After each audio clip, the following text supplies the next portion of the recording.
Hello everyone, welcome back to my channel. और आज हम कर रहे हैं क्लास 12th मैथ्स NCERT की एक्सरसाइज 7.6 और इसका नाम है इंटीग्रेशन बाय पार्ट्स।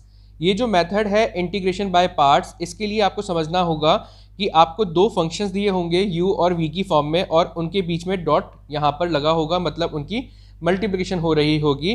तो जब ऐसे किसी फंक्शन की आपको इंटीग्रेशन करनी हो dx के रिस्पेक्ट में, तो इसके लिए आपको एक कॉमन फॉर्मूला यूज़ करना पड़ता है कि जो आपने u माना है उसे आप एज इट इज़ बाहर रखिए, देन आप उसके बाद में इंटीग्रेशन लगाइए v के ऊपर dx के रिस्पेक्ट में, एंड देन माइनस का साइन पुट कीजिए और इंटीग्रेशन लगाइए। और यहाँ पर ब्रैकेट के अंदर आपको शुरुआत करनी है d बाई डी एक्स की, मतलब डिफ्रेंसिएशन करनी है dx के रिस्पेक्ट में u की।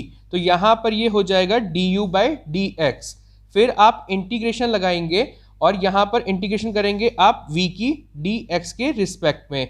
देन उसके बाद में आप यहाँ पर इस ब्रैकेट को बंद करेंगे और इस इंटीग्रेशन के लिए यहाँ पर dx का लिखेंगे, क्योंकि ये dx के रिस्पेक्ट में चल रही है सारी की सारी इंटीग्रेशन। तो याद रखिएगा, यहाँ पर पहले आप डिफ्रेंसिएशन करेंगे एंड देन उसके बाद में जो आपका v है उसकी आप इंटीग्रेशन करेंगे, एंड देन उसके बाद में इस पूरे फंक्शन का इंटीग्रेशन निकालेंगे dx के रिस्पेक्ट में।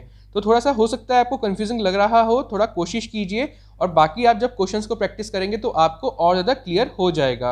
अब देखिए, यहाँ पर u और v के जो फंक्शंस हैं उसके अंदर u किसको रखना है और v किसको रखना है, इसके लिए एक रूल है यहाँ पर, और उस रूल का नाम है आई लेट।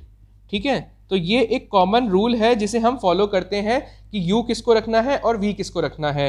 तो यहाँ पर I से है आपका इनवर्स फंक्शंस, L से है आपका लॉग फंक्शंस, A से है आपका अलजेब्रा फंक्शंस, और T से है आपके ट्रिगो फंक्शंस, और E से है आपके एक्सपोनेंट फंक्शंस।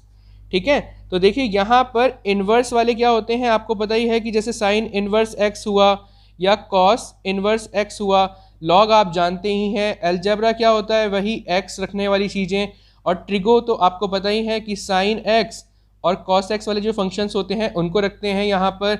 एक्सपोनेंट में आपका e की पावर x बन जाता है।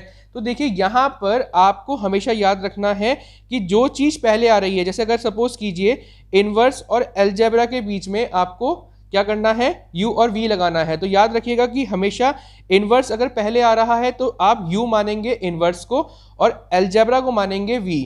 तो आपको ये कॉमन रूल फॉलो करना होता है इस पर्टिकुलर इंटीग्रेशन बाय पार्ट्स के अंदर। तो सबसे पहले आप इसे याद कीजिए एंड देन उसके बाद में आई लेट के इस रूल को याद रखिएगा।